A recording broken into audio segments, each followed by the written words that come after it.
요한계시록 5장 9절 10절 찾으신 줄 알고 우리 한 목소리로 합독하도록 하겠습니다. 시작.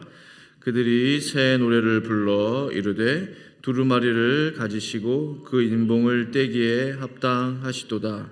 일찍이 죽임을 당하사 각 족속과 방언과 백성과 나라 가운데에서 사람들을 피로 사서 하나님께 드리시고 그들로 우리 하나님 앞에서 나라와 제사장들을 삼으셨으니 그들이 땅에서 왕 노릇 하리로다 하더라. 아멘.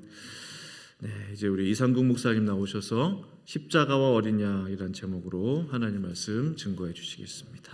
이제 나오시겠습니다.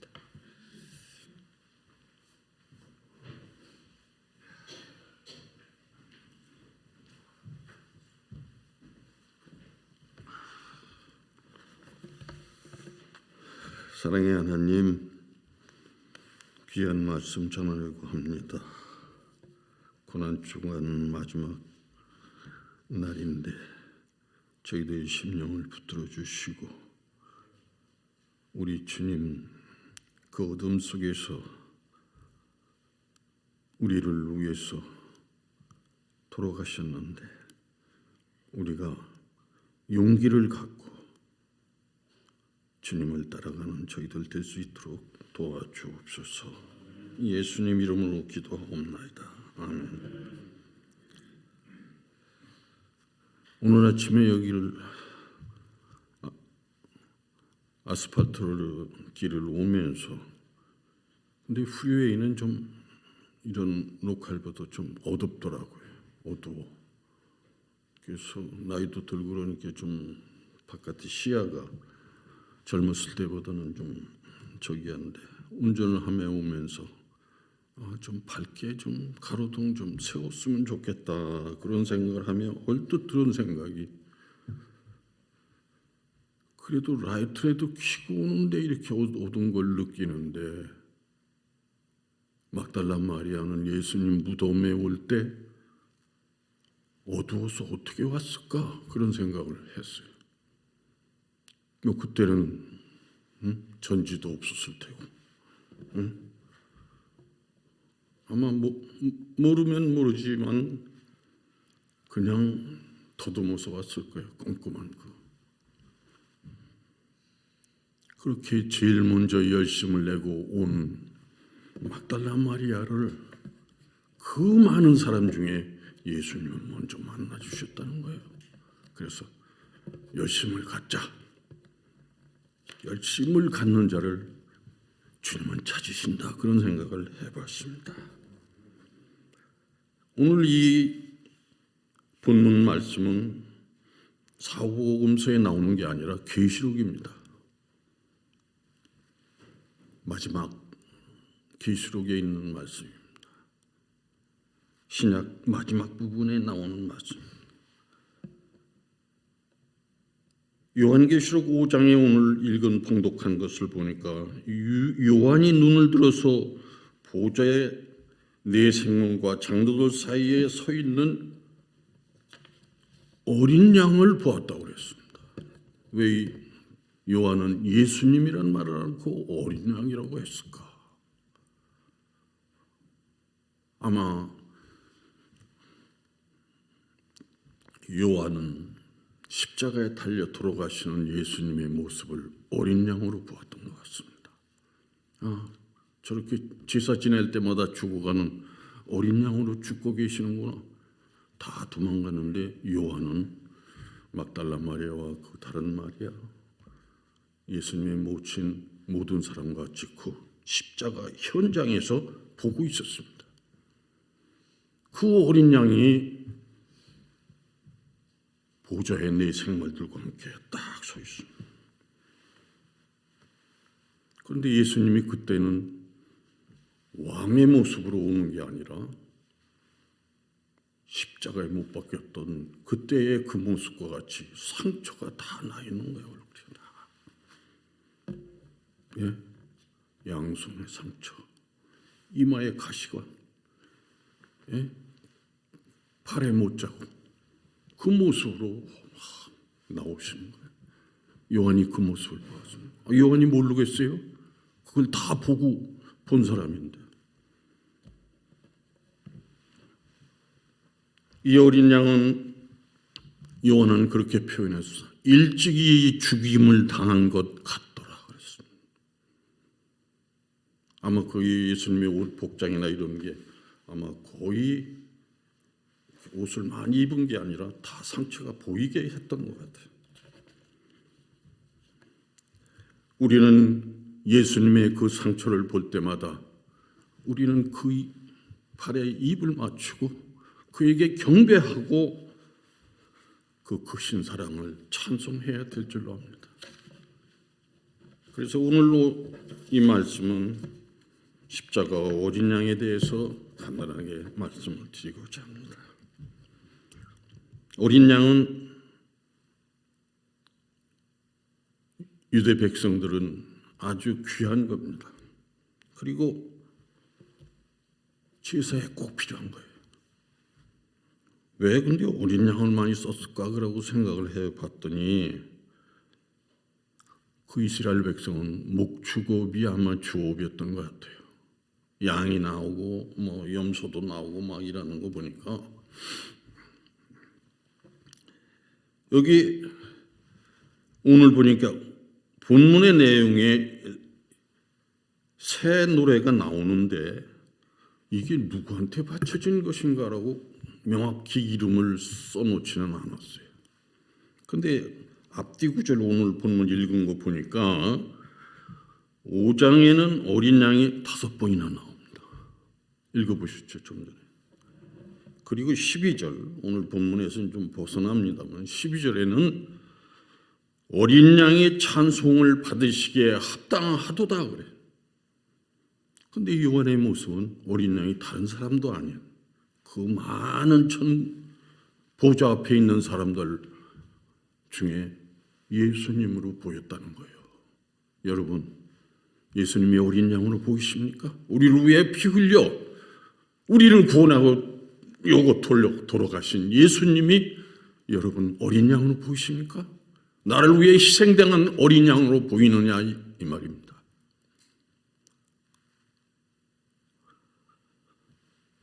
자, 그럼 이 어린 양은 구약 성경의 첫 번째 나오는 어린 양을 보면은 아벨이 드린 제물이 어린 양이었습니다. 1년이 안 된 난제 1년이 안 된 수컷으로 아벨은 그것을 드렸습니다.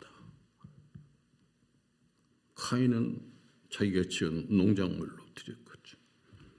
근데 하나님이 카인의 제물은 안 받고 아벨의 제물을 기뻐 받으셨다고 했어요. 왜? 피의 제사였다고 그러는 거예요.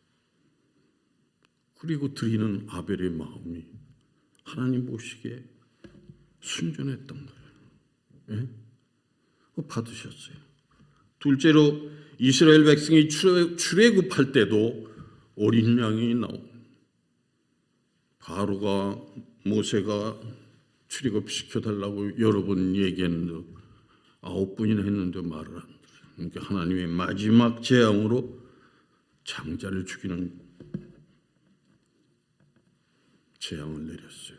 근데 여기서 이스라엘 백성은 장자가 하나도 안 죽고 애굽 사람 장자만 다 죽어버렸어요. 왜 그랬을까요?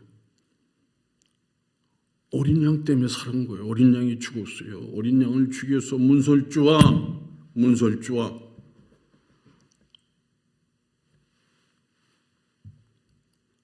그 문 있는 데다가 발랐어요. 예? 문설주에 있으면 그 위에 창문이 있을 거, 문이 있을 거 아니에요? 꼭 십자가 형태로 바르고. 그러니까 천사가 지나가다가 그거 바른 데는 그냥 지나갔어요. 패스오버. 그래서 여기서부터 이제 6월절이 나오는데 이렇게 이스라엘 백성은 해방이 되었습니다. 장자가 죽으니까 이거 이러다 다 죽겠다 하고 출애굽을 시켜줬어요. 근데 이 출애굽을 한 백성들이 가나안 땅에 들어가서 하나님을 잘 섬기고 살았으면 되는데 죄를 넘어지는 거예요. 하나님 앞에서. 그래서 진노가 쌓여갔다 그랬어요. 그래서 그것을 진노를 막기 위해서 이스라엘 백성은 희생 제물을 드렸는데 그것도 어린 양이었습니다. 이 세 가지 것을 다 보더라도 어린 양은 희생 제물로 드려진 동물이다. 그런데 오늘 본문에 나오는 어린 양은 신약 성경에 의하면 예수 그리스도께서 바로 그 어린 양임을 모두 다 예표해 주는 것이다. 이렇게 그 어린 양은 예수님을 예표한 거라. 예표한다.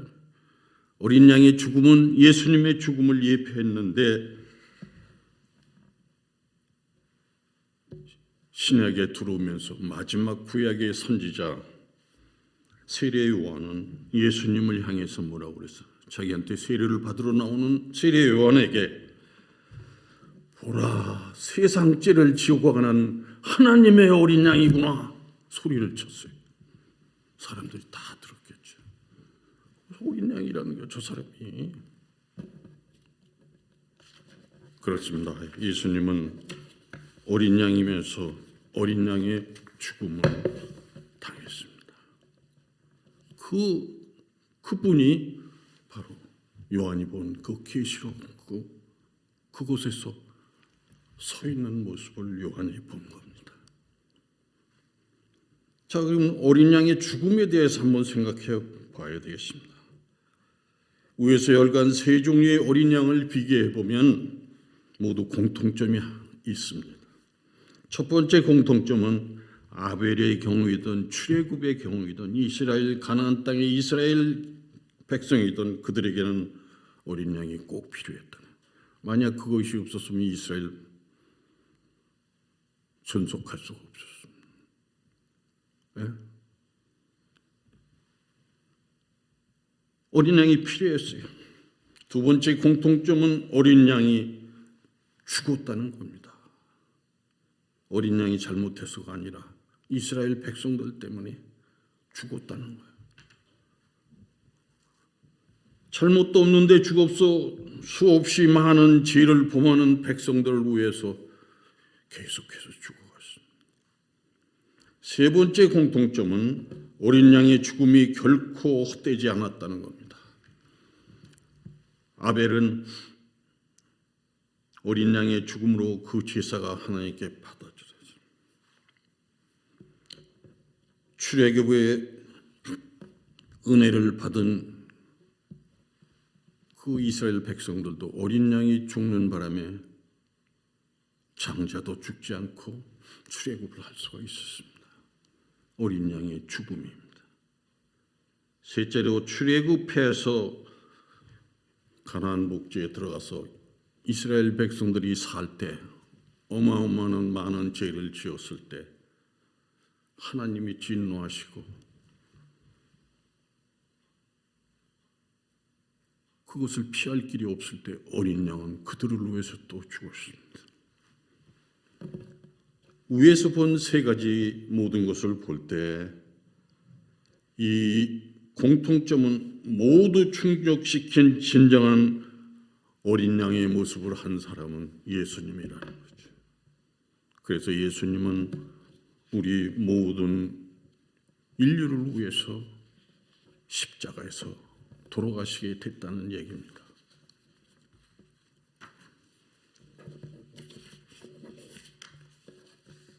본문에 보면 일찍 죽임을 당하사라고 표현이 되어 있습니다.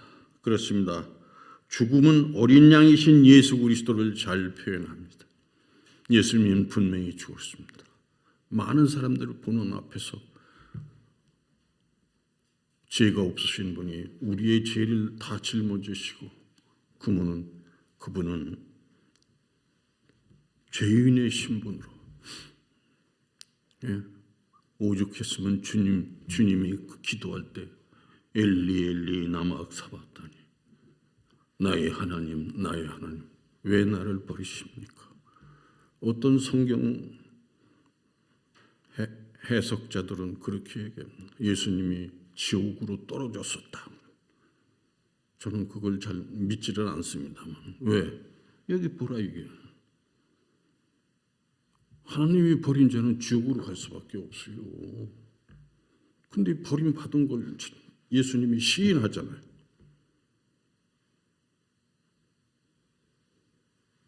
그러면서 마지막에 자기 운명을 하나님께 부탁하면서 뭐라고 하셨습니까? 다 이루었다 그랬습니다. 이 말씀이 심오한 진리가 들어있습니다. 다 이루었다. 네. 어린 양으로서의 자기 사명이 다 이루었다는, 사명을 이루었다는 거예요. 네. 그러고 운명하셨죠. 운명하셨습니다.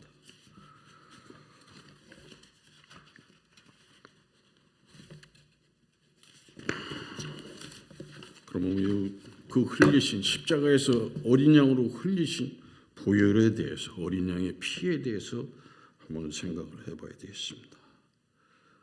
예수 그리스도께서 십자가에서 죽으실 때 온몸이 찢기고 피를 흘리셨습니다. 요한은 다 봤습니다. 계시록을 기록한 요한은 봤어요. 도망한 거 그 밑에서 다 보고 있었어요. 분명히 죽었습니다. 그런데 이 죽음을 갖다가 피의 의미로 언급하기도 합니다. 그 말씀을 직접 보겠습니다. 계시록 5장 9절에 보니까 일찍 죽음을 당하사 각 족속과 방언과 백성과 나라 가운데서 사람을 피로 사서 하나님께 드리시고 그랬습니다. 우리가 구원받고 하나님의 자녀가 된 것은 예수님의 피의 공로입니다. 믿으십니까? 그분이 여기 붙는 나무대로요. 우리를 그가 흘리신 그 피로 우리를 샀다는 거예요. 마치 시장에 나가서 돈을 주고 물건을 사도 돈 줘야 물건 주잖아요. 그냥 달라고 그러면 큰일 납니다. 그렇게 하듯이 예수님은 자기 피를, 어느 성경 해석자들은 자기의 피를 들고 지성소로 들어가셨다. 뭐 그것도만 자기 피를 들고 들어가셔서 하나님이 그걸 응답하셨으니까 휘장이 찢어지는 역사가 일어나고. 왜? 하나님이 받으셨다는 거예요. 그전에는 보통 사람은 거기 들어가면 그대로 죽습니다. 네? 제사장도 준비 안 하고 들어가면 죽어요. 아무나 못 들어가는, 대제사장이 1년에 한 번밖에 못 들어가는 그 길을 주님은 대제사장이 되어 자기 피를 들고 지성소로 들어갔다. 네. 휘장이 위에서 아래로 쫙 찢어. 그건 우리를 인전 용서하시고 다 받으신다는 의미 아닙니까?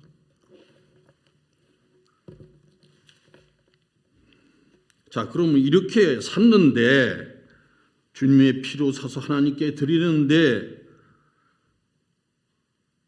우리는 그것을 더 이상, 우리는 어떻게 그것을 이해해야 될까? 왜 주님은 나를, 그 귀하신 분이, 하나님의 아들이, 계시록 보세요. 누가 주인공으로 나옵니까? 어린 양이 주인으로 나와요. 네? 그분이 우리 같은 죄인을 위해서 죽으셨다면 그 이유가 분명히 있을 겁니다. 왜 많은 사람들이 어린 양의 피의 대가로 사신 바 됐다고 하는데, 그러면 왜 어린 양 예수는 그 대가를 치르고 우리를 사셨을까? 그것은 그들이 더 이상 자신만을 위해 살지 않고 여기서는 하나님이라는 표현을 하고 어린 양을 위해서 살기 위해서 그랬다는 거예요. 또 본문에 보니까 어린 양은 하나님께 드리기 위해서.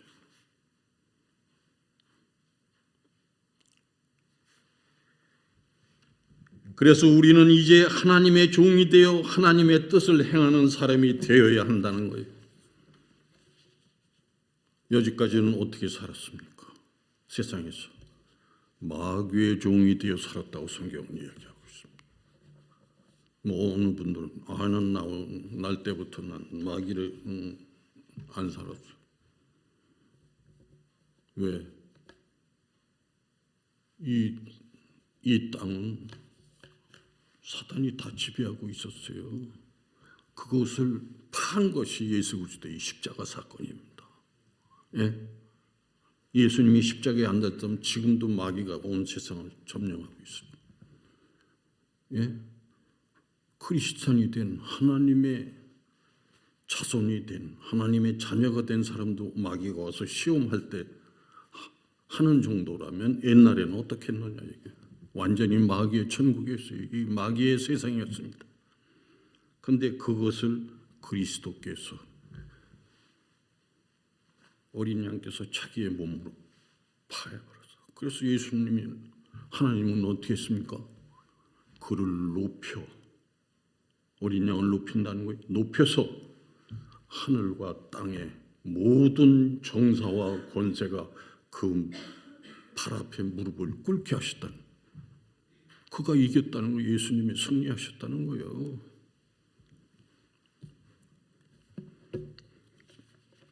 하나님께는 그러니까 우리가 하나님의 자녀로서 착한 행실을 보고 하늘에 계신 너희 아버지께 영광을 돌리게 하라 주님이 말씀하신 거고 우리가 세상에 살 때 우리의 행실을 통해서 하나님께 영광을 돌리게 하시기 위해서도 주님은 십자가에 달리신 거예요. 하나님께 영광을 돌려. 그러니까 우리의 인생의 목표가 뭐가 되어야 됩니까? 크리스찬은 하나님의 영광을 위해서 하는 거예요. 하나님 영광이요. 예? 또 하나는 두 번째 삶은 성도 간의 교제라고 그랬어요. 교제. 우리도 예배 끝나면 교제 시간 갖잖아요. 근데 저는 여기 자주 안 나오고 나온 지 얼마 안 돼서 그러는지 조금 서먹하다는 그런 기분을 들기도 해요. 그래서 생각해 본데 이 말씀을 하면서 내가 천국에서도 성도들하고 서먹하면 어떡할까 그런 생각이 들더라고요. 안 되잖아요. 그래서 저는 이런 기도도 합니다. 내가 세상에 살면서 성도들이든 하여간 내가 만났던 모든 사람들이 그들이 나를 괴롭혔던 뭐 내가 그들을 괴롭힐 수도 있었겠죠. 예? 학교 친구든 세상 친구든 교회 동료였던 그분들이 다 어린 양 예수의 복음을 듣고 구원을 받아서 다 천국에 오면 좋겠다. 그 기도를 하고 나니까 조금 마음이 편해져요. 그분들이 다 왔을 때 만약 내가 기도도 안 하고 예? 그분들을 위해 기도 안 하고 성도들 위해 기도도 안 하고 나 혼자 내 생각만 하고 있다가 천국에 딱 갔는데 옛날에 내가 좀 그 사람 괴롭게 한 그 사람이 거기 딱 천국에 있네. 그럼 뭐라고 얘기를 하죠? 응? 당신 여기 왜 와서 그럴 거예요? 그럼 그 사람도 그렇게 그 사람이 그러지 않을까요? 당신 같은 사람도 천국에 다 오네. 그러면 어떻게 할 거예요? 이거 환장할 노릇이죠. 그러니까 친교라는 것은 교회 안에서 천국 생활의 전조요, 시초요. 그래서 이걸 잘하면 천국에서 잘할 수 있겠다 그 생각을 했어요. 네? 천국 생활의 전조다. 그러니까 서먹서먹해야 할 것 없이 천국에서 주님과 만나서 하듯이 그렇게 하는 것이 좋지 않을까 그랬습니다. 그래서 여기 오늘 본문에 보니까 복음 전파를 강조하면서 세 가지를 본문에서 칭호를 찾을 수가 있어요. 우리에게 너희들이 복음을 전파하라 그러면서 우리에게 주신 칭호가 있다는 거예요. 잘 들어보세요. 이게 아주 우리에게 힘이 되는 칭호입니다. 첫째는 나라이다 그랬어요. 나라면 국가가 있고 거기 국민이 있겠죠. 둘째는 제사장이고 그리고 셋째는 왕이라고 그래요. 이게 누구한테 지금 예수님한테 한 얘기, 여러분에게 한 얘기입니다. 우리 성도들에게 한 얘기예요. 우리는 하나님 나라의 백성이라는 얘기예요. 하나님 나라의 백성입니다. 이거 누가 침해할 수가 없어요. 예? 어떻게 쳐들어올 거예요? 둘째는 제사장이에요. 아니 난 그냥 직분은 있습니다만은 제사장급도 아니고 그냥 뭐 집사입니다. 집사가 무슨 제사장이겠어요? 그렇게 하실 생각 가지신 분도 있겠죠. 셋째는 왕입니다. 이건 더욱 아니 내가 무슨 왕이야? 우리 보고 왕이라고 그랬어요. 여기 기록에 보니까 제사장 같은 왕 같은 제사장.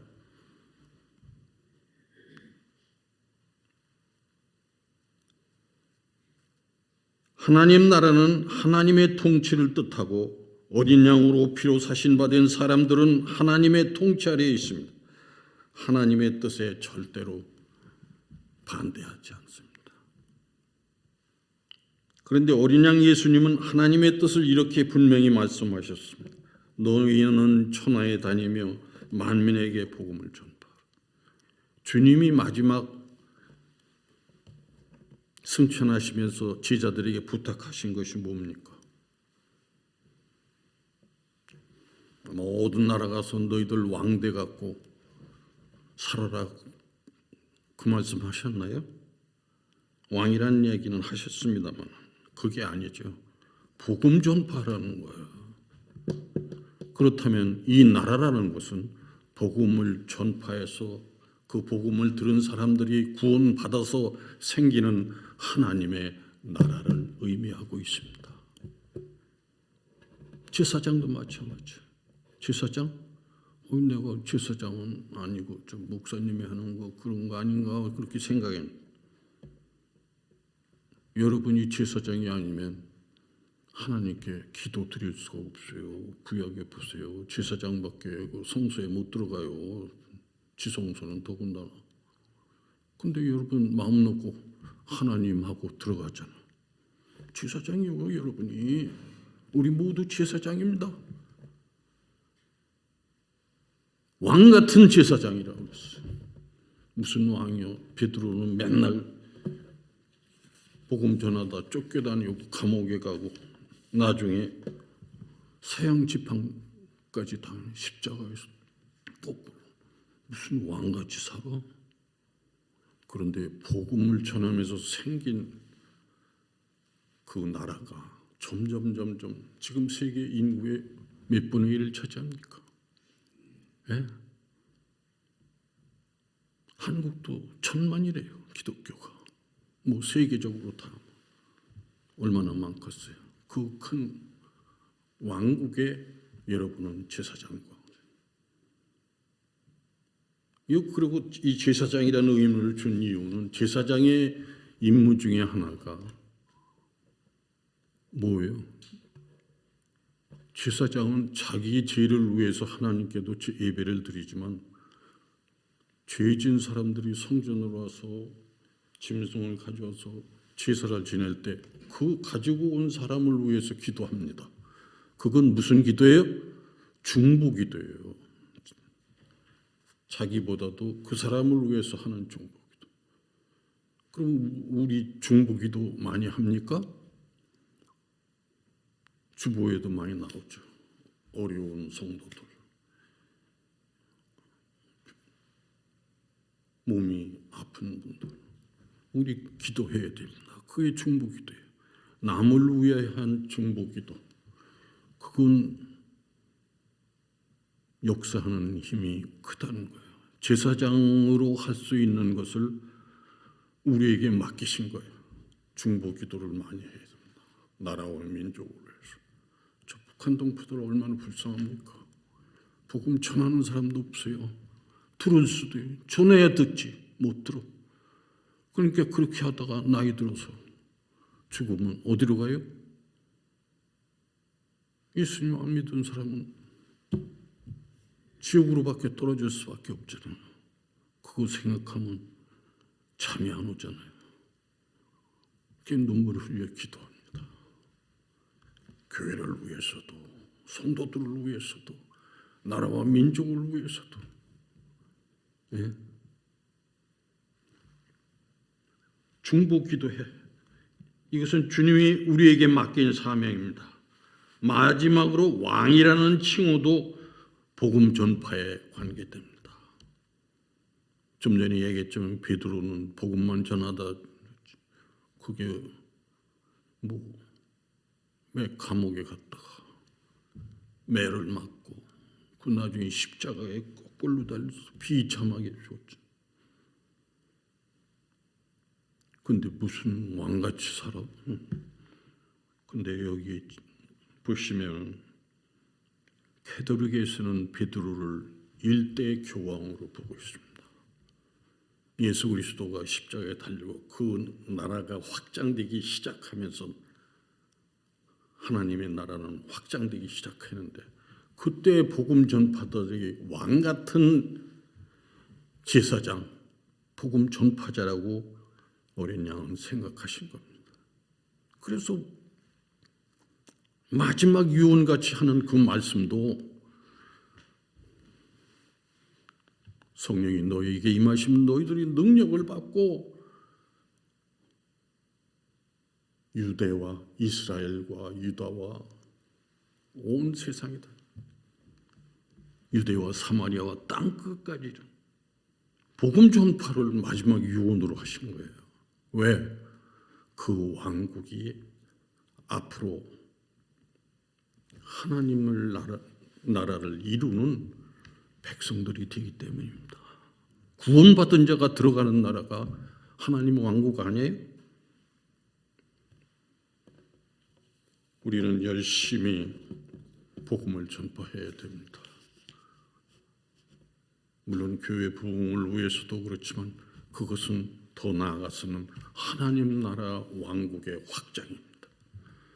그리고 그 사명을 할 분은 여러분들인데 주님은 여러분을 어떻게 믿고 있느냐? 예? 왕 같은 제사장으로. 예? 여러분에게 부탁을 하고 있는 겁니다. 복음을 전하세요. 복음을 전해도 아유 나는 어떻게 한 번도 교회를 안 나온다. 자기가 복음 전하면 열매가 없다. 저는 어려서부터 신앙생활을 한 5살인가 그 정도 시작을 해서 뭔지도 잘 모르면서 이제 몸이 아팠다가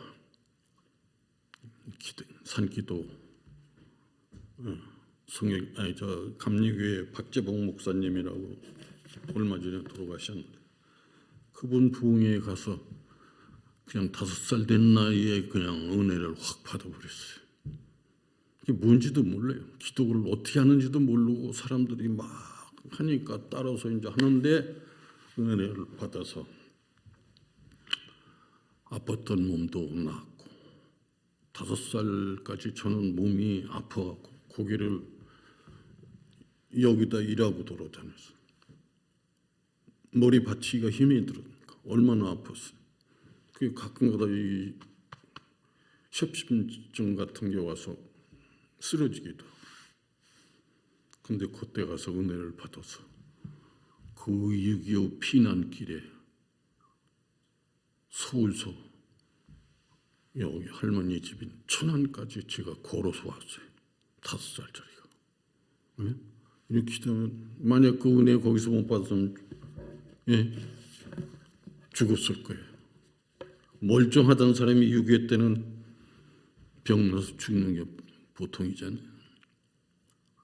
그 뒤로 복음을 계속 전했어요. 나는 제일 먼저 한 게 나를 맨날 치료하던 의사한테 갔어요.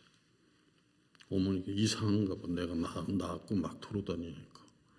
그 의사한테 가서 가니까 청진기를 싹 대보는데 이상하거든. 옛날 저기가 아니니 고개를 갸우터. 얘 어떻게 무슨 약 먹고 났어요? 어떻게 이상하네요. 막 이러니 내가 그분한테 한 얘기가 있습니다. 이게 제일 첫 번째 제 전도입니다. 예수님이 내 병을 낫게 했다. 그러니까 이분이 그래? 나도 교회에 나가야 되겠는데? 모르죠. 나갔는지 안 했는지 그런 얘기를 하더라. 계속 복음을 전했습니다. 열매가 맺히는지 안 맺히는지 그건 우리가 어떻게 할 수가 없어요. 해. 근데 한 예를 들어서 제가 고등학교 다닐 때 제 친구 국민학교 동창, 중학교 동창, 고등학교 동창 이렇게 아주 친하잖아요. 걔네 집에도 왔다 갔다 하고 우리 집에도 왔다. 근데 얘가 성질도 좋고 아주 모범생이고 공부도 아주 잘했어요. 근데 보니까 예수님을 안 믿는 거야. 그래서 걔네 집 드나들면서 다음 주에 나랑 교회 가자 했죠. 그럴 적마다 얘는 고등학교 때인가 그러는데 나한테 엄마 예수 믿으려면 내 주먹 알통을 믿어라 뭐 주먹을 믿어라 막 이러는 거예요. 그래서 아주 그러면서 기분이 안 좋았어요. 화가 나서 그렇다고 싸울 수도 없고 그러고 세월이 흘렀어요. 언젠가는 한국에 있던 형님이 오셔갖고 너 그 신성철이라는 그 감리교 목사 아냐? 그랬어. 신성철? 그 옛날에 이 알통 자랑하던 이름이 신성철. 왜 그러니? 걔가 너 좀 어디 지금 뭐 하는지 좀 물어보던데 그랬더니 속으로 생각했어. 그래도 그게 복음을 뿌린 씨앗이 싹이 났구나. 내가 다 못한 목회 그래 네가 열심히 해서 좀 하늘에서 상급 좀 받자. 붉은 강서로 막 다니고 유명 감리교에서 저는 미국에서 목회 그렇게 크게 하지도 못하고 그냥 그러다가 은퇴를 했습니다만 복음의 효과는 이렇게 큰 겁니다. 여러분 오늘 이 마지막 날이죠. 오늘이 마지막 날입니다. 새벽기도 마지막 내일은 또 부활절이고 그런데 여러분 주님이 우리에게 주신 이 어마어마한 칭호를 가지고 우리 복음 전합시다. 복음 전하는 것이 하나님 나라에 상급받는 일, 우리가 하나님께 받은 그 칭호를 다하는 일이라고 생각이 됩니다. 기도하시. 하나님 감사합니다.